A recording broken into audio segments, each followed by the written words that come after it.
আসসালামু আলাইকুম এভরিওয়ান। মিম কুকিং রেসিপিতে আপনাদের সকলকে জানাচ্ছি স্বাগতম। দেশ ও দেশের বাইরে থেকে যারা যারা আমার সাথে আছেন আপনাদের সকলকে জানাচ্ছি অনেক অনেক শুভেচ্ছা ও ধন্যবাদ।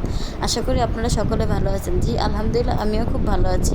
তো আজকে আপনাদের সাথে আমি শেয়ার করব দুর্দান্ত একটি রেসিপি, নুডলস, গরুর মাংস দিয়ে নুডলস। আমরা এমনিতে সকলেই নুডলস খাই কম বেশি, মুরগি দিয়ে খাই, ডিম দিয়ে খাই। তো আজকে আপনাদের ভিন্ন স্বাদের একটি রেসিপি আমি শেয়ার করব, যেটা কিনা আমি গরুর মাংস দিয়ে রান্না করছি। তো চলুন আপনাদেরকে আমি দেখাবো আজকে। ফুল ভিডিওটা আমার সাথে দেখুন। মূল ভিডিওতে চলে যাই। এখানে দেখতে পাচ্ছেন আমি 4 প্যাকেট কোকোলা নুডলস নিয়ে নিলাম। এখানে আমি মাংসের মশলা এবং কি টেস্টি সল্ট নিয়ে নিলাম। এখানে আমি আদা, রসুন, জিরা এবং কি পেঁয়াজ, তেজপাতা, দারচিনি, লবঙ্গ নিয়ে নিলাম। এখানে আমি একটা বলের ভিতরে আগে থেকে টুকরো টুকরো করে রাখা গরুর মাংস নিয়ে নিলাম। এখানে আমি আমার পরিমাণ মতো মশলাগুলো নিয়ে নিলাম। এখানে আমি একটা ফ্রাই প্যানের ভিতরে আগে থেকে টুকরো করে রাখা গরুর মাংসগুলো নিয়ে নিলাম।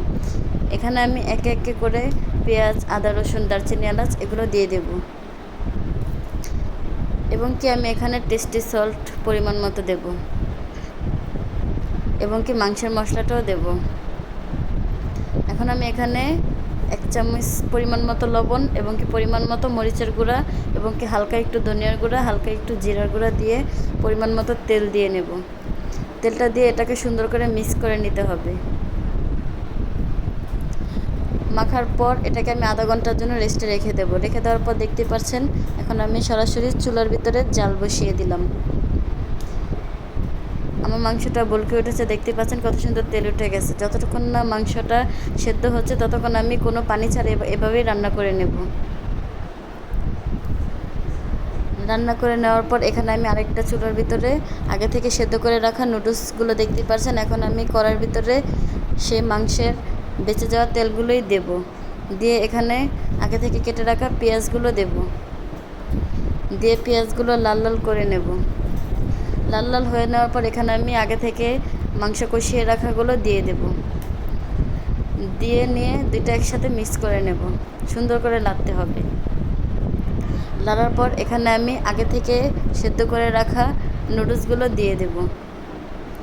নুডলসটা দিয়ে এটাকে আমার ভালো করে মিক্স করতে হবে। এটাকে মিক্স করা হয়ে গেলে দেখতেই পাচ্ছেন মাশাআল্লাহ কত সুন্দর দেখতে, লোভনীয় হয়েছে। এখানে আমি নুডলসের মশলাটা দিয়ে দেব। তো প্লিজ, এটা আমার নতুন চ্যানেল, সকলে আমার চ্যানেলটিকে সাবস্ক্রাইব করুন, পাশে থাকা বেল আইকনটি বাজিয়ে দিন এবং কি নিত্য নতুন আমার ভিডিওগুলো পাশে থেকে দেখুন। এতক্ষণ ধৈর্য সহকারে আমার সাথে থেকে পুরোটা ভিডিও দেখার জন্য আপনাদের সকলকে জানাচ্ছি অনেক অনেক ধন্যবাদ। সকলে বাসায় ট্রাই করবেন। আল্লাহ হাফেজ।